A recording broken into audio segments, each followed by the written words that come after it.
Welcome, horror fans, to another episode of Terror Tuesday. I'm calling it Terror Tuesday because normally we have like a Monster Monday, but it's Tuesday today, so it'll be Terror Tuesday. So anyway, we're going to be taking a look at one of my favorite action figures by Mego. It is from the movie Young Frankenstein. This is the Frankenstein monster played by the great Peter Boyle. You might know him from Everybody Loves Raymond. He is the dad off of Everyone Loves Raymond.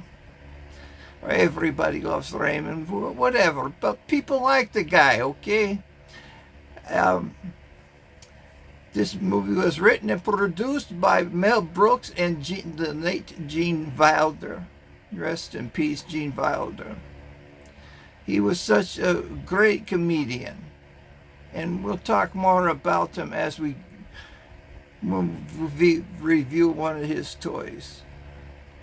This came in a 2-pack with Gene Wilder, wearing a tuxedo. This came from the classic scene of them dancing to Put Them on the Ritz, which was originally sung and danced to by the great Gene Kelly. So let me pull up some pictures from that scene to jog your memory a little bit. Oh, Vampire, I was 200 years old when this movie came out. I remember it so fondly, going to the theater and sitting down next to everybody when they just crunching the popcorn, and with my super hearing that vampires have, it drove me up the wall with all the hearing, and oh my goodness, the crunchy popcorn. But I laughed so hard during this movie. It was fantastic. And one of my favorite parts of the movie, when they mention the word Bluka, the horses would neigh. So there was a woman in there, played by Cloris Leachman. Her name was Frau Bluka. And Bluka in German means glue factory. So that's why the horses would go every time they mentioned her name. And it became a running joke in the movie. So anyway, let me pull up some pictures of the musical number that Gene Wilder and Peter Boyle were putting on, and this was a fantastic number. It was funny when Peter Boyle would say his line, because he couldn't talk very well. So go ahead, Vampire, and we'll stop filming and pull a picture for you. Okay, hold on one second. Before I get into that, I want to say hello to my new spooky friend, Evie Ravenfire. We met on YouTube or on Twitter. She has a wonderful YouTube channel called Goth and Sunny. It is a very funny show. Yesterday I watched it, and she reviewed some tarot cards that were from Buffy the Vampire Slayer. They used the characters from that to make tarot cards. So it's a gothic channel. If you are into gothic things, tune in again to Goth and Sunny, and say hello to my friend Evie. Okay, I'm sorry, I had to look at my notes here. Evie Ravenfire, she's such a sweet lady, and her friend, very nice people. So let me pull up pictures of putting on the Ritz for you.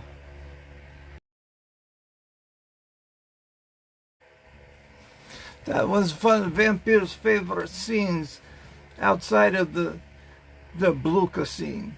That was so funny. They had mentioned Bluka, and the horses go, you know, that was, oh my goodness. The first time I saw this was back in, oh goodness, it aired, it came out in the movie theater in 1974, Vampire 200 years old, but I didn't see it until 1989. So I saw it with a group of friends. It was a very funny movie. Oh my goodness, did we laugh. It was such a good time. Everybody just sat down. They had the popcorn, crunching on the popcorn and driving Vampire crazy, and eating the milk duds and sucking down their sodas and until it's empty and making that obnoxious empty cup sound. It's like, just go and get yourself a refill, please. You're driving Vampire nuts with that sound. So anyway, before we get into reviewing this, I want to share with you this wonderful gift from an anonymous friend. He said it's not important to say his name. He said it doesn't want the notoriety. He just wanted the Vampire to have something nice. This is a copy of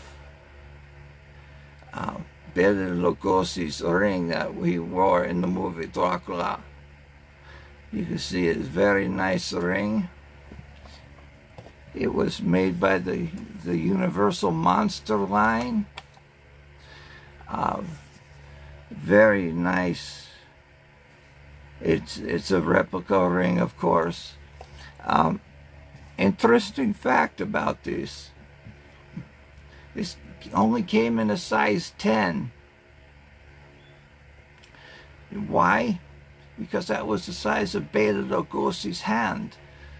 His finger was size 10, so they could only cast it. They cast it in the size 10 for what reason? I don't know. I'm trying to just make this stuff up as I go. You know, just out of respect for the man, I guess. So fortunately, Vampire's little fingers are a size 10, so Vampire, you know, got the old signet ring going on. See, it fits on either finger.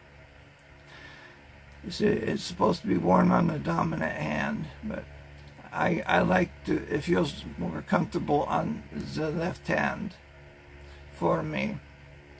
So yes, I absolutely love this. So thank you so much for this wonderful gift. You were far too kind to Vampire, far generous, and I'm sorry for eating your chickens the other night. Yeah, that was me. And then you go and buy me this nice ring.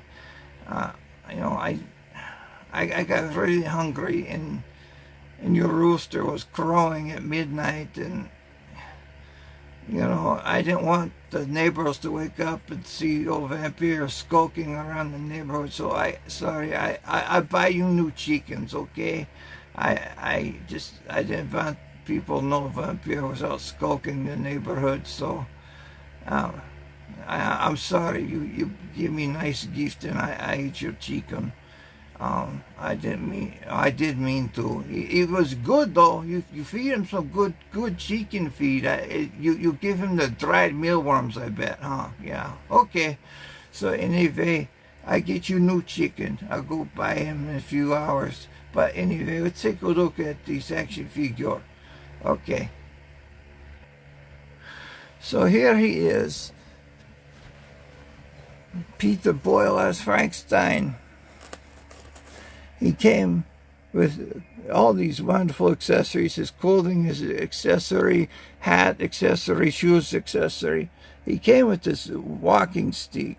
Gentlemen back in the Victorian, Edwardian era always used walking sticks. And this was more for dance performances, as the white tips, the white handle and the white tap, so they could hold out in front of them and dance, you know, do numbers with their dance numbers with their stick. He also came with this top hat. You know, Vampire likes a good top hat. Mine is made by Hats in the Belfry.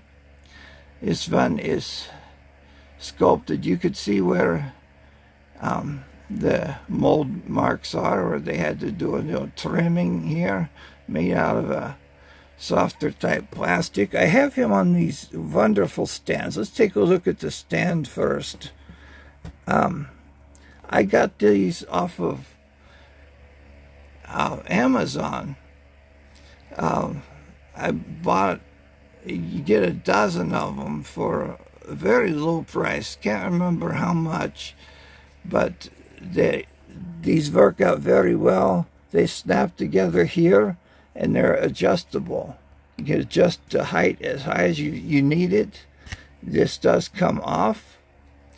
So when I have an action figure that has a cape, what I will do, oh, I gotta slide that back on. I'll attach him to the figure to the post with this clip, and then I'll slide the cape down over the post and tie it back on the action figure. Has a very wide base, so they don't tip over easily.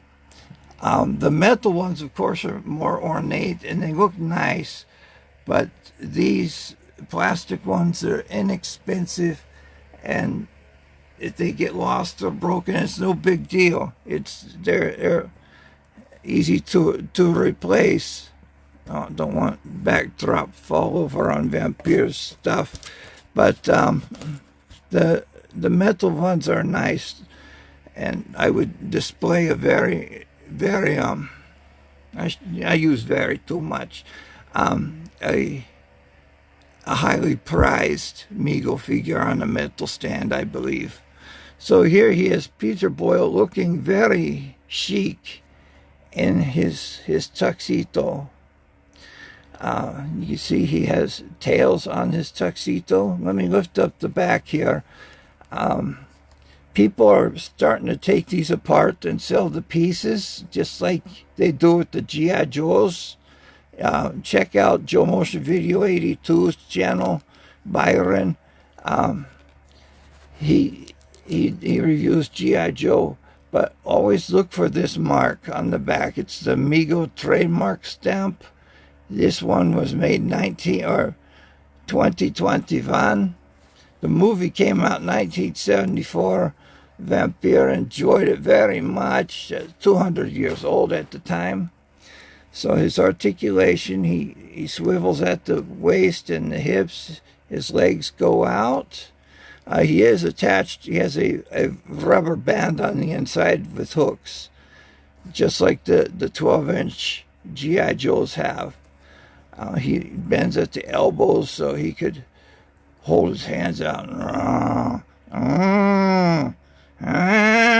That's the noise he was making in the movie. So very scary. Look at the detail on his hands. These are supposed to be French cuffs. But you can see he has articulated wrists. Oh, that looks so scary, doesn't it? I didn't mean to do that, but that looks really good. That was an accident, but I was trying to show you his hands, how they move. He's wearing a white satin. This is satin. All these are hand-stitched. This is all hand-stitched clothing. The satin waistcoat, wearing Oxford shoes. You can see how they sculpted on the shoelaces. Shoe does come off for the Don Johnson look. I remember the Chips action figures. The shoe slides right back on. Doesn't matter. There's no left or right shoe. But remember the TV show Chips? California Highway Patrol with Eric Estrada and Larry Wilcox.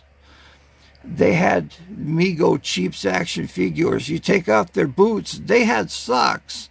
So why can't they put socks on these Mego action figures? So Mego creators, if you're watching this channel, and I pray that you are for your safety, you don't want Vampire coming after you.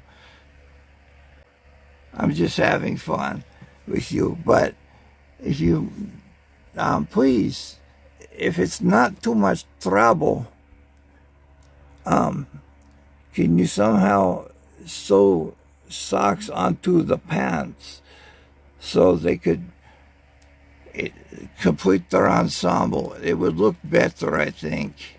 But if it's too difficult, it's okay. These are good this way. You guys are the experts. This is just a suggestion from Migo fan, crazy vampire guy, vampire, right? So thank you for listening, Migo people. So let's get back to the show.